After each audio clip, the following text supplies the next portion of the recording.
ಈ ಬೃಹತ್ ಪ್ರತಿಭಟನೆ ಉದ್ದೇಶಿಸಿ ಇಂಡಿ ಮತಕ್ಷೇತ್ರದ ಜನಪ್ರಿಯ ಶಾಸಕರಾದಂತಹ ಸನ್ಮಾನ್ಯ ಶ್ರೀ ಯಶವಂತರಾಯಗೌಡ ಪಾಟೀಲ್ ಸಾಹೇಬರು ಮಾತಾಡಬೇಕೆಂದು ಕೇಳಿಕೊಳ್ತೇನೆ.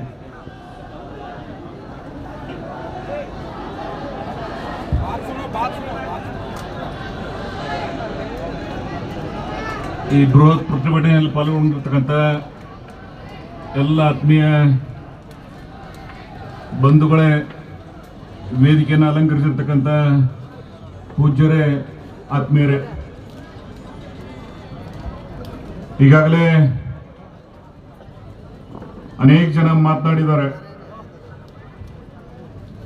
ಈ ಪ್ರಪಂಚದಲ್ಲಿ ವಿಶ್ವ ಮಾನವರಾಗಿ ನಾವೆಲ್ಲ ಬದುಕಬೇಕಾಗಿತ್ತು. ಆದರೆ ಈ ಘಟನೆಗಳನ್ನ ನಾವೆಲ್ಲ ಸೂಕ್ಷ್ಮವಾಗಿ ಗಮನಿಸಿದ್ರೆ ಇವ್ರನ್ನ ಈ ನಗರದ ಶಾಸಕರು ಬಸನಗೌಡ ಪಾಟೀಲ್ರು ಅವರ ಇತ್ತೀಚಿನ ಹೇಳಿಕೆ ಇಡೀ ನಾಗರಿಕ ಸಮಾಜ ಇದನ್ನ ಖಂಡಿಸಬೇಕಾಗ್ತದೆ. ಪ್ರವಾದಿ ಮೊಹಮ್ಮದ್ ಪೈಗಂಬರ್ ಅವ್ರ ಬಗ್ಗೆ ಇಡೀ ಪ್ರಪಂಚದಲ್ಲಿ ಒಂದು ಅತ್ಯಂತ ವಿಶೇಷವಾದಂತ ಭಕ್ತಿ ಮತ್ತು ಭಾವ ಇರೋದ್ರಿಂದ ಅಂತ ಒಂದು ಪ್ರವಾದಿಯ ಬಗ್ಗೆ ಮಾತಾಡಿರ್ತಕ್ಕಂಥ ಬಸನಗೌಡ ಪಾಟೀಲ್ರಿಗೆ ಇವತ್ತೊಂದು ಸ್ವರೂಪದಲ್ಲಿ ನಿಮ್ಮ ಮಾತಿಗೆ ಧಿಕ್ಕಾರ ಅನ್ನುವಂತ ಒಂದು ಸಂದೇಶ ಕೊಡೋಗೋಸ್ಕರ ನಾವೆಲ್ಲ ಇಲ್ಲಿ ಕೂಡಿದ್ದೀವಿ. ಬಸನಗೌಡ ಪಾಟೀಲ್ರೆ, ಮಾತುಗಳು ಎಲ್ಲರಿಗೂ ಮಾತಾಡ್ಲಿಕ್ಕೆ ಬರ್ತಾವ. ಆದ್ರೆ ಮನುಷ್ಯನಿಗೆ ಕೆಲವು ಮಿತಿಗಳನ್ನ, ಸಂಸ್ಕಾರಗಳನ್ನ ನಮ್ಗೆ ಕೊಟ್ಟಿರ್ತಾರೆ. ನಮ್ಮ ಪೂರ್ವಜರು ಆ ಸಂಸ್ಕೃತಿಯಿಂದ, ಆ ಸಂಸ್ಕಾರದಿಂದ ನಾವೆಲ್ಲ ಬೆಳೆದಿರ್ತೀವಿ. ಇನ್ನೊಬ್ಬರ ಮನಸ್ಸಿಗೆ ನೋವಾಗದ ರೀತಿಯಲ್ಲಿ ಮಾತಾಡ್ಬೇಕು ನೀವು. ನಾನು ಇಡೀ ಮುಸ್ಲಿಂ ಸಮಾಜದ ಸರ್ವರ ಸಹನೆಯನ್ನ ಶ್ಲಾಘಿಸ್ತೀನಿ. ನಾನು ಬಹಳ ನಿರಂತರವಾಗಿ ಈ ಸಮುದಾಯದ ಮೇಲೆ ನಿಮ್ಮ ಗೃಹಪ್ರಾರದ ಮಾತುಗಳನ್ನ ನಾವೆಲ್ಲ ಗಮನಿಸಿದ್ದೀವಿ. ಆದ್ರೆ ಕೊನೆಗೆ ನೀವು ಎಲ್ಲಿಗೆ ಬಂದು ನಿಂತಿದ್ರಿ ಅಂದ್ರೆ, ಪ್ರವಾದಿ ಮೊಹಮ್ಮದ್ ಪೈಗಂಬರ್ ಅವ್ರ ಬಗ್ಗೆ ಮಾತನಾಡಿರ್ತಕ್ಕಂಥ ಯಾಚೋತ್ತರ್ಯವನ್ನ ಇಡೀ ನಾಗರಿಕ ಸಮಾಜ, ಬರೀ ಮುಸ್ಲಿಂ ಸಮುದಾಯ ಅಲ್ಲ, ಯಾರು ಈ ವಿಶ್ವವನ್ನ ಮಾನವೀಯತೆಯಿಂದ, ಮನುಷ್ಯತ್ವದಿಂದ ಪ್ರೀತಿಸ್ತಾರೆ ಅವರೆಲ್ಲರೂ ಇದನ್ನ ಖಂಡಿಸಬೇಕಾದಂತ ಒಂದು ನಿರ್ಣಯ ಇದೆ ಅಂತ ಹೇಳಿ ನಾನು ಭಾವಿಸಿಕೊಂಡಿದ್ದೀನಿ. ಬಸನಗೌಡ ಪಾಟೀಲ್ರೇ, ರಾಜಕಾರಣ ಶಾಶ್ವತ ಅಲ್ಲ. ಇವತ್ತು ಬರ್ತದೆ, ಇರ್ತದೆ, ಹೋಗ್ತದೆ. ಆದ್ರೆ ಇದರ ಮಧ್ಯದಲ್ಲಿ ನಾವು ಯಾವ ರೀತಿ ಬದುಕಿದೀವಿ, ನಾಗರಿಕ ಸಮಾಜ ನಮ್ಮನ್ನು ಯಾವ ರೀತಿ ಕಂಡಿದೆ ಅನ್ನೋದನ್ನ ಗಮನಿಸಿ ನಾವೆಲ್ಲ ಬಾಳಿ ಬದುಕಬೇಕಾಗ್ತದೆ. ಅಣ್ಣ ಬಸವಣ್ಣ ಹುಟ್ಟಿರ್ತಕ್ಕಂಥ ನಾಡದಲ್ಲಿ ನಾವೆಲ್ಲ ಬರ್ತೀವಿ. ಸರ್ವ ಜನಾಂಗಗಳನ್ನ ಪ್ರೀತಿಸ್ತಕ್ಕಂಥ ವ್ಯವಧಾನದಿಂದ ರಾಜಕಾರಣವನ್ನ ಮಾಡಿದೀವಿ, ಸಾರ್ವಜನಿಕ ಬದುಕನ್ನ ಬದುಕಿದೀವಿ. ನಿಮ್ಗೆ ಈ ಭಾಗದ ಜನ ಶಾಸಕರನ್ನಾಗಿ, ಸಂಸದರನ್ನಾಗಿ, ಕೇಂದ್ರ ಸಚಿವರನ್ನಾಗಿ ಮಾಡಿದರು. ಆದ್ರೆ ಇದಕ್ಕಾಗಿನ ಇಡೀ ಬಿಜಾಪುರ ಜಿಲ್ಲೆಯಲ್ಲಿ, ಬಿಜಾಪುರ ನಗರ ಒಂದು ವಿದ್ಯಾವಂತರ ಕ್ಷೇತ್ರ ಇದೆ. ಇಲ್ಲಿ ಉಸ್ತಾದ್ ಅವರು ಹಿಡಿದು ಅನೇಕ ಜನ ಆಗಿ ಹೋಗಿದ್ದಾರೆ, KT ರಾಠೋಡ್ ಅಂತವ್ರೋದಲ್ಲ. ಆದ್ರೆ ಯಾರು ಯಾವ ರೀತಿ ನಡ್ಕೊಂಡಿದ್ದಾರೆ ಅನ್ನೋದನ್ನ ನೀವು ನೆನಪಿನಲ್ಲಿ ಇಡಬೇಕಾಗ್ತದೆ. ನೀವು ಮಾತನಾಡಿರ್ತಕ್ಕಂಥ ಮಾತುಗಳು ನಿಮ್ಮ ವ್ಯಕ್ತಿತ್ವ ಅಲ್ಲ, ಈ ಜಿಲ್ಲೆಗೆ ಸಹಿತ ಈ ಜಿಲ್ಲೆ ಜನ ಇಂಥವ್ರನ್ನ ಆಯ್ಕೆ ಮಾಡ್ತಾ ಇರ್ತಕ್ಕಂಥ ಒಂದು ವಾತಾವರಣ ನಿರ್ಮಾಣ ಆಗ್ತದೆ. ಬಸನಗೌಡ ಪಾಟೀಲ್ರೆ, ನಾನು ಬಹಳ ಹೆಚ್ಚಿಗೆ ಮಾತನಾಡಕ್ ಹೋಗೋದಿಲ್ಲ. ನಿಮ್ಮ ಮಾತನ್ನ ಖಂಡಿಸೋಸ್ಕರ ನಾವೆಲ್ಲ ಇಲ್ಲಿ ಬಂದಿದ್ದೀವಿ. ನಾನಿವತ್ತು ನಮ್ಮದೇ ಸರ್ಕಾರದ ಮಾನ್ಯ ಮುಖ್ಯಮಂತ್ರಿಗಳನ್ನ, ಮಾನ್ಯ ಗೃಹ ಸಚಿವರನ್ನ, ನಾನು ಜಿಲ್ಲಾಡಳಿತಕ್ಕೆ ಮೊನ್ನೆ ಕೆಲವು ಸಮುದಾಯದ ಮುಖಂಡರಿದ್ದಂತ ಸಂದರ್ಭದಲ್ಲಿ ನಾನು ಮಾತನಾಡಿದ್ದೆ. ಯಾರು ನಾಗರಿಕ ಸಮಾಜದ ಶಾಂತಿಗೆ ಭಂಗ ತರ್ತಕ್ಕಂಥ ಮಾತುಗಳನ್ನ ಆಡ್ತಾರೆ ಅವ್ರ ಮೇಲೆ ಉಗ್ರ ಕ್ರಮ ಆಗ್ಬೇಕಂತಕ್ಕಂಥ ಒಂದು ನಿರ್ಣಯವನ್ನ ಮಾಡಬೇಕಾಗ್ತದೆ. ಮನುಷ್ಯತ್ವವನ್ನು ಮೀರಿ ನಮ್ಮ ರಾಜಕಾರಣವನ್ನು ಮಾಡ್ಲಿಕ್ಕೆ ಸಾಧ್ಯ ಇಲ್ಲ. ಈ ಸಮುದಾಯದ ಸ್ವಾಭಿಮಾನಕ್ಕೆ ನೀವು ಇವತ್ತು ಧಕ್ಕೆ ತರ್ತಕ್ಕಂಥ ಪ್ರಯತ್ನವನ್ನು ಮಾಡಿದ್ದೀರಿ. ಮನುಷ್ಯನ ಬದುಕಿಗೆ, ಅವರ ಸ್ವಾಭಿಮಾನಕ್ಕೆ ನೀವೇನಾದ್ರೂ ತೊಂದರೆ ಕೊಟ್ರಿ ಅಂದ್ರ ಅದು ಸಹಿಸುವಂತ ಶಕ್ತಿ ಇಲ್ಲ. ಅದು ಬರೀ ಇಸ್ಲಾಂ ಧರ್ಮದ ಬಂಧುಗಳೆಲ್ಲ, ಈ ಧರ್ಮದವ್ರು ನಾವೆಲ್ಲ ಭಾಚಾರದಿಂದ ಇಲ್ಲಿ ಬದುಕಿದೀವಿ, ಬಾಳಿದೀವಿ. ಸರ್ವಧರ್ಮರು ಅತ್ಯಂತ ಪ್ರೀತಿಯಿಂದ ಬಾಳಿ ಬದುಕಿರ್ತಕ್ಕಂಥ ವಾತಾವರಣ ಸೃಷ್ಟಿ ಮಾಡಿದೀವಿ. ಅದಕ್ಕೆ ನೀವೆಲ್ಲೋ ಒಂದ್ ಕಡೆ ಕಪ್ಪು ಮಸಿ ಅಂತ ಬೆಳ್ತಾ ಇದ್ದೀರಿ. ಇಲ್ಲೆಲ್ಲ ಬೋರ್ಡ್ಸ್ಗಳನ್ನು ನೋಡಿದೆ ನಾನು. We want justice. ಗಾಂಧೀಜಿಯವರ ಈ ದೇಶಕ್ಕೆ ಸ್ವಾತಂತ್ರ್ಯ ತರುವ ಪೂರ್ವದಲ್ಲಿ ಒಂದು ಬಡವಣೆಯನ್ನು ಕೊಟ್ಟು ಹೋಗಿದ್ದಾರೆ.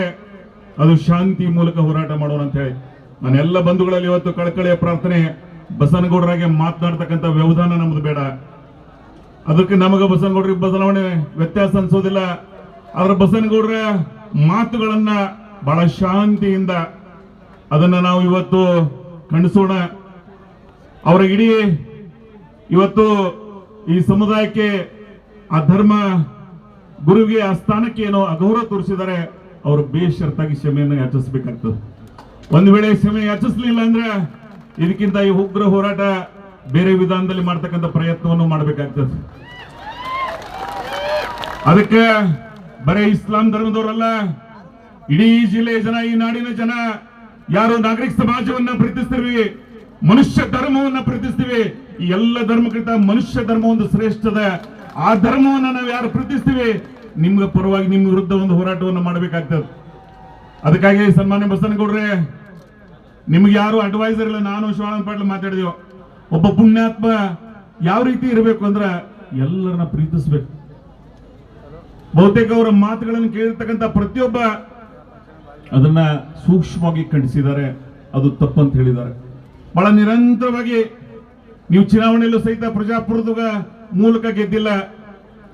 ಮುಷರಫ್ ಅವರು ಒಂದು ಮಾತು ಹೇಳಿದ್ರು ಗೆದ್ದ ನಂತರ, ನೀವು ಎಲ್ಲಿಂದ ಗೆದ್ದಿದ್ರಂದ್ರೆ ಬಿಜಾಪುರ ನಮ್ಮ ನಗರದ ಮತದಾರ ಏನಿಲ್ಲ, ಬೇರೆ ಭಾಗದ ಮತದಾರ ಕರೆಸ್ಕೊಂಡು ನೀವು ಇವತ್ತು ಚುನಾವಣೆಯನ್ನು ಗೆದ್ದಿದ್ದೀರಿ. ಈ ಅನೈತಿಕ ಗೆಲುವು ಇವತ್ತು ನಾವು ಒಪ್ಪೋದಿಲ್ಲ. ಚುನಾವಣೆ ಆಯೋಗದ ಮುಖಾಂತರ ನೀವೆಲ್ಲ ಗೆದ್ದಿರಬಹುದು, ಆದ್ರೆ ಜನರ ಹೃದಯವನ್ನ ನಾವು ಗೆದ್ದಲಿಕ್ಕೆ ಆಗ್ಲಿಲ್ಲ.